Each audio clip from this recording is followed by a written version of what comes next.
Hello everyone. स्वागत है आप सबका learning with Gautam YouTube channel में। तो आज के इस वीडियो में हम करने वाले हैं क्लास 12th म्यूजिक के यानी कि संगीत के मोस्ट इम्पॉर्टेंट लघु उत्तरीय प्रश्न उत्तर को, जो कि आपके आने वाले एग्जाम के लिए काफ़ी ज़्यादा महत्वपूर्ण प्रश्न रहने वाला है। क्योंकि इस वीडियो में मैंने जितने भी प्रश्न लिए म्यूजिक के यानी कि संगीत के, सभी प्रश्न आपके एग्जाम के लिए चुने हुए इंपॉर्टेंट प्रश्न हैं। तो आप लोग वीडियो को अच्छे से ध्यानपूर्वक और लास्ट तक जरूर देखिएगा। तो चलिए शुरू कर लेते हैं पहले क्वेश्चन से। और पहला क्वेश्चन क्या हमारा कि राग आसावरी की विशेषताएं लिखिए। राग आसावरी की ना क्या क्या विशेषताएं होती हैं वो आपको बताना है। तो राग आसावरी की पहली विशेषताएं होती है कि इसका ठाट आसावरी होता है। आसावरी से ही याद रखना है कि राग आसावरी का जो ठाट होगा वो आसावरी ही होगा। इसमें जो स्वर है वे लगते हैं रे गौ ध्वनि, जो कि कोमल का प्रयोग किया जाता है। ये जो इन स्वर का प्रयोग किया जाता है ये कोमल स्वर होते हैं राग आसावरी में। और राग आसावरी का जो गाने और बजाने का समय वो सुबह का समय यानी कि सुबह के समय में राग आसावरी को गाया बजाया जाता है। और इसका जो भाव है वो क्या है, तो यह राग सुख आशा और उल्लास का अनुभव कराता है। ये जो राग आसावरी है ये किस चीज का अनुभव करवाता है, तो ये जो राग है ये राग सुख आशा और उल्लास का अनुभव करवाता है। उदाहरण के लिए इसका गायन जो है ये मन को शांति और ऊर्जा प्रदान करता है। आपसे एग्जाम में ऑब्जेक्टिव क्वेश्चन में भी ये क्वेश्चन पूछा जा सकता है कि कौन सा राग जो है वो मन को शांति और ऊर्जा प्रदान करता है, तो राग आसावरी। इसको अच्छा से याद रखेगा। तो ये थे 5 इसके विशेषताएं, इसको आप लोग याद रखिएगा। ये क्वेश्चन आप लोगों से लघु उत्तरीय में पूछा था, तो आप लोग चाहें तो 3 पॉइंट भी लिख सकते हैं, लेकिन अगर दीर्घ उत्तरीय में पूछा जाएगा तो आप लोग को ये 5 पॉइंट ही लिखना पड़ेगा। समझ गए? चलिए अब अगला क्वेश्चन करते हैं।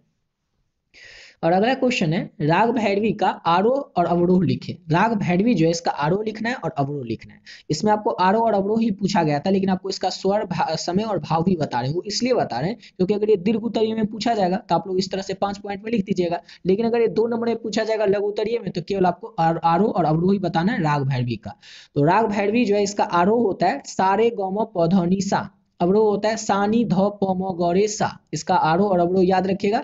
और इसका जो स्वर होता है इसमें रे गौ ध्वनि कोमल होते हैं। इसमें जो रे गौ ध्वनि अभी देखें ये कोमल स्वर होते हैं राग भैरवी में। और इसका जो समय होता है वो प्रातः काल का होता है, यानी कि प्रातः काल सुबह के समय में राग भैरवी को गाया बजाया जाता है। और इसका भाव क्या है, तो ये जो राग भैरवी है ये भक्ति और शांति का संदेश देता है। तो ये 5 पॉइंट आप लोग याद रखिएगा। अगर आपसे दीर्घ उत्तरीय में पूछा जाए तो केवल आपको 5 पॉइंट इसी तरह से लिखना है। और लेकिन अगर ये दोनों में पूछा जाएगा लघु उत्तरीय में तो केवल आपको आरोह और अवरोह ही बताना है। समझ गए ना? या फिर आपसे पूछ सकता है कि आरोह अवरोह के बारे में लिखिए, तो आप लोग सिर्फ 2 पॉइंट भी लिखेंगे अगर लघु उत्तरीय में तो चल जाएगा काम, लेकिन दीर्घ उत्तरीय में पूछा जाएगा तो याद रखिएगा 5 पॉइंट। अगला क्वेश्चन है भारतीय संगीत में सप्तक का क्या अर्थ है। भारतीय संगीत में सप्तक का क्या अर्थ होता है, क्या मतलब होता है? तो सप्तक भारतीय संगीत में 7 स्वरों का एक समूह होता है। सप्तक क्या होता है ना, भारतीय संगीत में 7 स्वरों का एक समूह होता है। जैसे कि क्या क्या होता है, तो सप्तक, पहले तो एक और चीज आपको बता दें, सप्तक में 7 स्वर ये तो हो गए। और सप्तक के प्रकार कितने होते हैं, तो सप्तक के 3 प्रकार होते हैं, ये भी याद रखिएगा। ऑब्जेक्टिव में आपसे पूछा जाएगा कि सप्तक में स्वर कितने होते हैं, तो बताइएगा 7 स्वर होते हैं। सप्तक के प्रकार कितने होते हैं, तो सप्तक के 3 प्रकार होते हैं। समझ गए? तो कौन कौन से होते हैं देख लीजिए। इसमें क्या था कि सप्तक का अर्थ बताना था। तो स्वरों 7 स्वरों का समूह होता है, उसी को सप्तक कहा जाता है। जैसे कि मध्यम सप्तक, गायन वादन के लिए मुख्य सप्तक ये माना जाता है मध्यम सप्तक। मध्यम सप्तक इसमें 7 स्वर होते हैं सारे ग म प ध नि।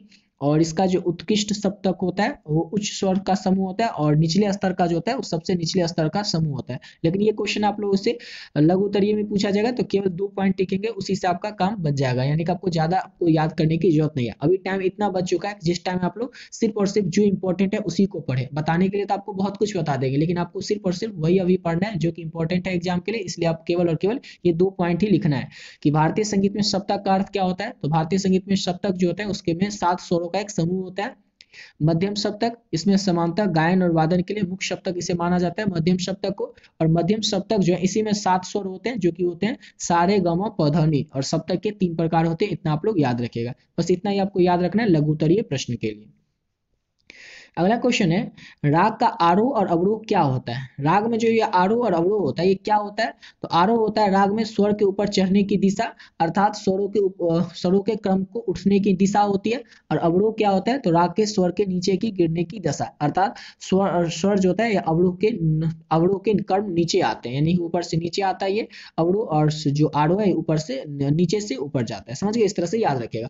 और ये फिक्स है, इसको नोट अच्छे से कर लीजिए, याद कर लीजिए, लेकिन ये क्वेश्चन आपसे ऑब्जेक्टिव ऑब्जेक्टिव में तो पूछा ही जाएगा कि स्वरों के गिरते क्रम को क्या कहते हैं, तो याद रखिएगा अवरोह कहते हैं, और स्वरों के उठते क्रम को क्या कहते हैं, तो आरोह कहते हैं। सिंपल सा था कि आरोह और अवरोह क्या है, तो चढ़ने की जो ऊपर की ओर दिशा होगी उसी को हम लोग आरोह कहेंगे, और नीचे की जो ओर आएगी दिशा उसी को कहेंगे हम लोग अवरोह। ये क्वेश्चन आपसे ऑब्जेक्टिव क्वेश्चन है, फिक्स है कि पूछा ही जाएगा।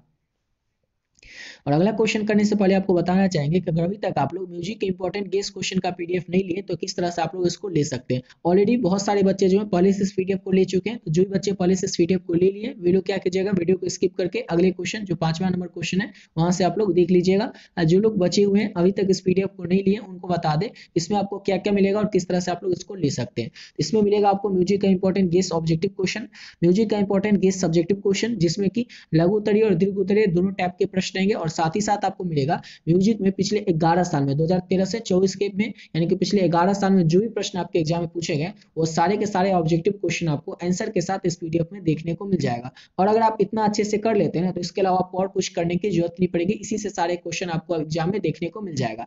और ये केवल और केवल आपको मिल रहा है 30 रुपए में।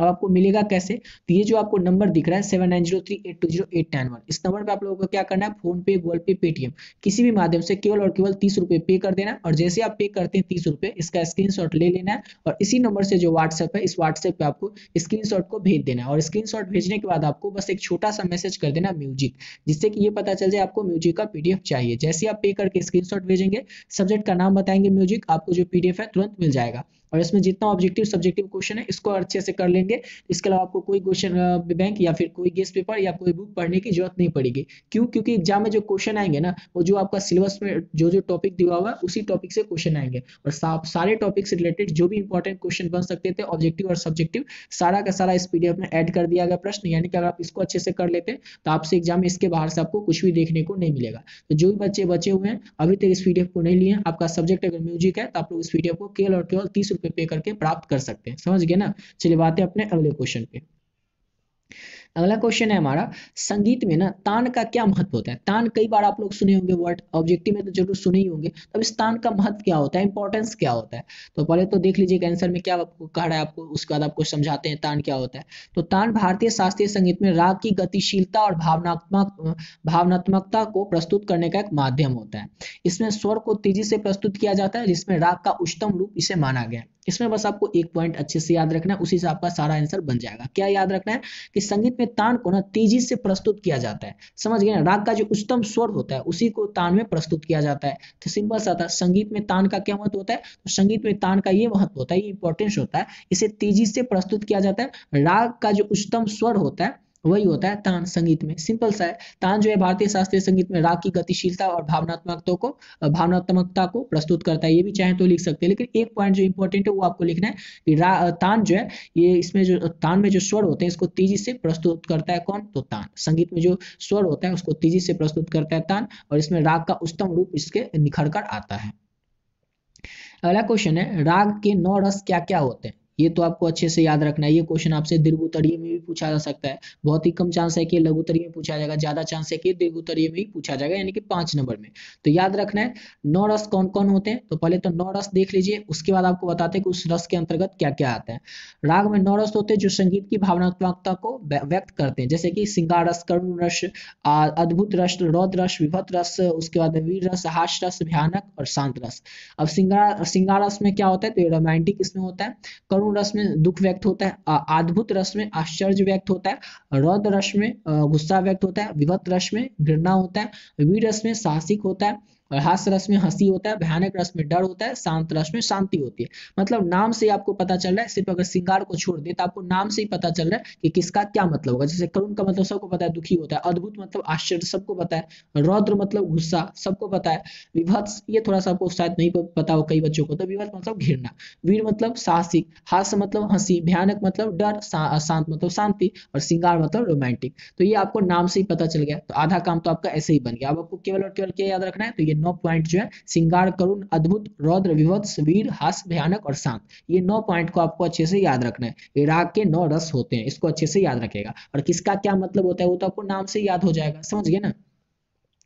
अब अगला क्वेश्चन कर लेते हैं और नेक्स्ट क्वेश्चन है भारतीय शास्त्रीय संगीत के प्रमुख घराना के बारे में लिखिए। कई सारे घराना के बारे में आप सुने होंगे कि जैसे पंडित कंठे महाराज किस घराने से आते हैं, कौन किस घराना से आते हैं, ये आपको बहुत सारा क्वेश्चन ऑब्जेक्टिव में देखने को मिला होगा। लेकिन यहाँ पर क्वेश्चन आपसे पूछा जा सकता है कि भारतीय शास्त्रीय संगीत के प्रमुख घराना कौन कौन से हैं। तो याद रख सकते हैं, ज्यादा अगर आपको नहीं भी याद हो 3-4 घराना याद रख लीजिएगा। आगरा घराना, दिल्ली घराना, किराना घराना, ग्वालियर घराना, बनारस घराना, जयपुर घराना, दरभंगा घराना, ये सब क्या है तो भारतीय शास्त्रीय संगीत के प्रमुख घराने हैं। समझ गए, इस सबको अच्छे से याद रखेगा। इसमें से अगर 3-4 पॉइंट भी आप लिख देते हैं लघु उत्तरीय प्रश्न में तो आपके काम बन जाएगा, आपका 2 नंबर पक्का हो जाएगा। समझ गए ना।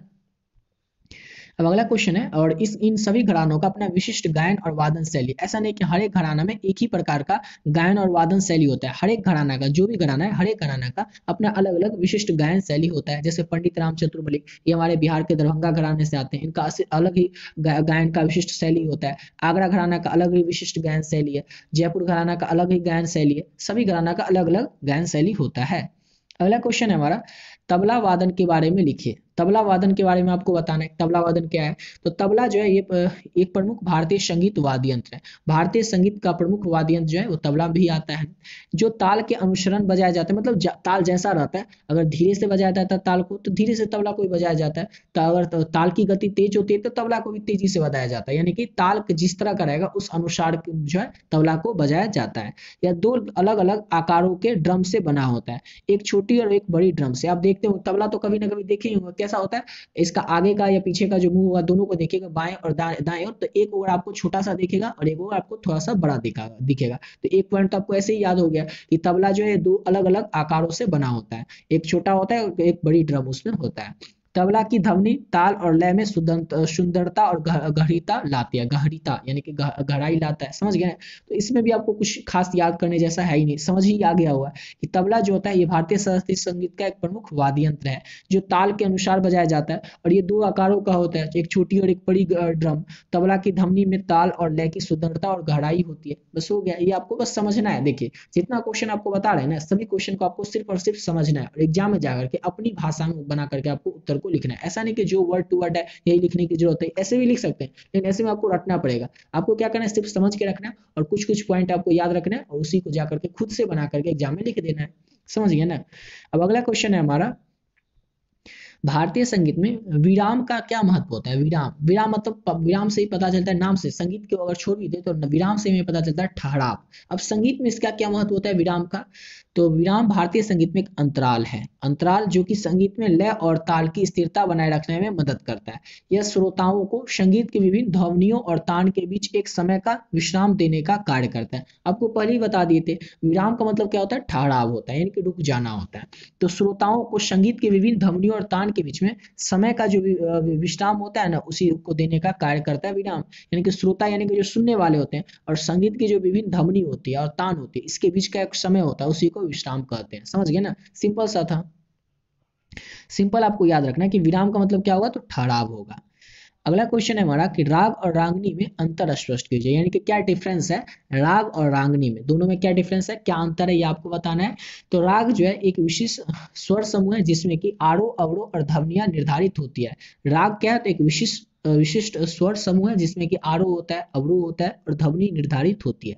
रागनी क्या है, तो ये राग का महिला स्वरूप है, यानी कि राग को जैसे होता है ना कि स्त्रीलिंग और पुल्लिंग, तो वैसे ही राग का क्या होता है, रागनी होता है। समझ गए। तो ये राग का एक महिला रूप है और एक विशेष राग के साथ जुड़ी होती है। रागनी जो है किसी भी विशेष राग के साथ जुड़ी होती है। तो राग क्या होता है, यह स्वर का एक विशेष समूह होता है राग, जिसमें कि आरोह अवरोह ध्वनियां निर्धारित होती है। और रागनी क्या है, तो राग का एक महिला रूप है। सिंपल सा आपको याद रखना, यही अंतर है राग और रागनी में। आशा करता हूँ आप लोग वीडियो अच्छा लगा होगा।